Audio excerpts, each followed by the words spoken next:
కొంతమంది ఇళ్లలో ఏదో దోషాలు ఉన్నాయని వాస్తు సిద్ధాంతులు చుట్టూ తెగ తిరుగుతుంటారు. ఇంట్లో ఆ దోషం ఉంది, ఈ దోషం ఉంది, గ్రహ దోషం ఉంది, వాస్తు తేడా ఉంది అని ఏ చిన్న గొడవ వచ్చినా తడవకి మేము అంతకుముందు అదే చేసేవాళ్ళం. మారు మనసు బంధువు ముందు లోకంలో ఉన్నప్పుడు మేము ఉండేదేమో పెద్ద బంగ్లా కూడా కాదు. ఏ చిన్న గొడవ అన్నారా అన్ని టేప్ పట్టడం, ఈశాన్యం, ఆగ్నేయం, వాయువ్యం, నైరుతి కొలుసుకోవటం, సరికొలతలు కొలవటం, మూలపట్లు కొలవటం. ఈశాన్యం 2 అంగళాలు కరెక్ట్గానే ఉంది, ఈశాన్యం పెంచే ఉంచామే, బాగానే ఉంది, అన్ని కొలతలు బాగానే ఉన్నాయి, ఎందుకని ఇట్టు కొట్టుకుసేస్తున్నాం, ఎందుకని ఇట్టు గొడవలు అవుతున్నాం, ఎందుకని అప్పులు పాలైపోతున్నాం అని ఆ సిద్ధాంతుల దగ్గరికి ఈ సిద్ధాంతుల దగ్గరికి పోటీ ఉండకుండా తేవటం, వచ్చినోడో లేదో ఒకటి పగల కొట్టించడం, గందరగోళం. మా బతుకంత ఇంతే తెల్లారింది. సంవత్సరాలు పిల్లల బాగానండి. తర్వాత ఏసై దగ్గరకు వచ్చి నాకు అర్థమైంది, ఇంట్లో ఏమి లేదు, ఉందంత మా ఒంట్లోనే ఉందని అర్థమైంది. నోరు మంచిదైతే ఊరు మంచిది, మన బతుకు మంచిదైతే దయ్యాల కొంప కూడా మన నిమిత్తం దేవాలయంగా మారుస్తాడు దేవుడు. ఇది రహస్యం. నీ నిమిత్తము నేల శపింపబడి ఉంది అంటే అర్థం ఏంటి? ఒకవేళ నీవు దేవుని ఎదుట యోగ్యునిగా ఉంటే నీ నిమిత్తం దేవుడు నేలను ఆశీర్వదిస్తాడు.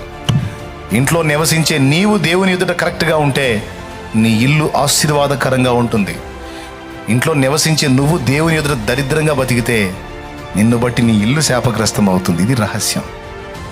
జక్కయ్య మారు మనసు పొందాడు. యేసయ్య ఏమని చెప్పాడు? నేడు ఈ ఇంటికి రక్షణ వచ్చింది అన్నాడు. ఒకవేళ మారు మనసు పొందకపోతే ఈ ఇల్లు శాపంలో ఉందనేవాడు. అంటే ఇంట్లో ఉన్నవాడు మారు మనసు పొంది దేవుని మార్గం వైపు తిరిగితే వాన్ని బట్టి ఆ ఇల్లు రక్షించబడుతుంది. అది కాబట్టి ఆస్తులు అని తిరగటం వేస్ట్. సోదిగిపోతే శుద్ధులు తరుగా అని పెద్దలు అనేవాళ్ళు. ఏంటి?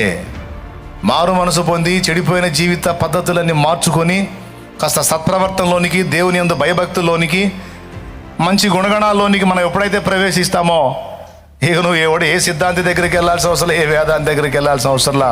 నువ్వు క్రీస్తు యేసునందు విశ్వాసం ఉంచి మారు మనసు పొంది దేవుని క్రమంలో జాగ్రత్తగా నడిస్తే నిన్ను బట్టి నీ ఇల్లు ఆశీర్వాదకరం అవుతుంది. శాంతినగర్లో నేను నివాసం ఉన్నప్పుడు 15 ఏళ్ళు ఆ ఇంట్లోనే నేను నివాసం ఉన్నా. ఏ ఇల్లు అయినా వాస్తు ప్రకారం ఉండాలంటారు. కావాలని వాస్తుకు రివర్స్ కట్టించాను నేను. కావాలనే ఈశాన్యం మూయించి వాయువ్యం ఓపెన్ చేయించా. పడమర పల్లం చేసి తూర్పు మెరకబెట్టించా. జోక్ కాదు, నిజంగా ఇప్పుడు పోయి చూసినా ఉంటుంది. 13 ఏళ్ళు అందులోనే బ్రతికా.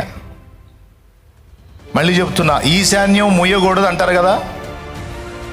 నేను ఈశాన్యం మూయించి వాయువ్యం ఓపెన్ చేయించా. పడమర మెరకుండాల, తూర్పు పల్లం ఉండాలంటారు కదా.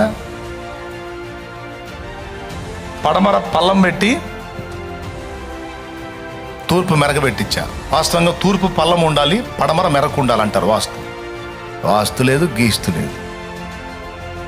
పడమర పల్లం పెట్టించి తూర్పు మెరకబెట్టించి మళ్ళీ మాటలు చెబితే ఎవరు వినరుగా. చూడాలా, ఆధారం చూడాలా. అప్పుడప్పుడు నాకు కొంతమంది తగిలేవాళ్ళు, అన్నయ్య ఏందో అన్నయ్య వాస్తు తేడా అంటున్నారు ఇంట్లో, నిజంగా మేము ఆ ఇంట్లోకి వెళ్ళిన కాడి నుంచి బాగుంటలేదు అన్నయ్య, అదే అని అంటే ఇట్రా ఏం లేదు ఇట్రా అని చూపిస్తానన్నమాట. ఇదేంటిది, ఇదే దిక్కు, ఇది వాయువ్య దిక్కు అన్నయ్య, మరి ఎట్లుంది? ఓపెన్ ఉందన్నయ్య. అదేం దిక్కు? ఈశాన్యం. మరి ఏముంది? ఇదేందన్నయ్య ఈశాన్యం మూసారేంది? మరి అంతే. యేసుడు నావాడైనప్పుడు, యేసు నాకు తోడున్నప్పుడు ఏది మూసినా ఏది తీసినా నాకేం కాదు. ఇదే ఇంట నేను 13 ఏళ్ళుగా బ్రతుకుతున్నా. ఎంతో దీవించబడ్డా. దేవునికి స్తోత్రం కలుగును గాక. ఒక మాటలో చెప్పాలంటే అనేకులకు రక్షణ కారణంగా, అనేకులకు సహాయకరంగా నేను జీవించాను ఇదే ఇంట. ఆ మహనీయుని యొక్క కృప వల్ల సకల శుభాలతో వర్ధిల్లా. పొర్రపాటును కూడా సిద్ధాంతి అనేవాడిని ఆ ఇంటికి తీసుకొస్తే పరిగెత్తుతాడు ముందు బయటికి. ఏంది అసలు ఈ ఇల్లు అని? నా ఇష్టం అంతే. నా ఇల్లు నా ఇష్టం. దేవునికి స్తోత్రం. ఉన్న రహస్యం ఎక్కడుందో నాకు తెలుసు. అందుకని చూసేవాడికి ఇది మిడిమేళంగా నడమంతరంగా కనపడిద్ది. నాకు అనవసరం, ఎవడేమనుకుంటే నాకెందుకు. వాక్యం అవగాహన అర్థమైపోయింది నాకు. స్తోత్రం. వాక్యం ఏమర్థమైంది? నీ నిమిత్తము నేల శపింపబడి ఉన్నది.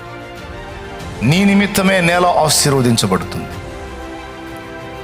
సమస్తము మానవ జాతి కోసం ఏర్పరిచాడు. ఆ మానవ జాతి శాపగ్రస్తమైన క్రియల్లోకి వెళ్ళినప్పుడు వానికి ఆశీర్వదించి ఇచ్చింది కూడా తీసేస్తాడు.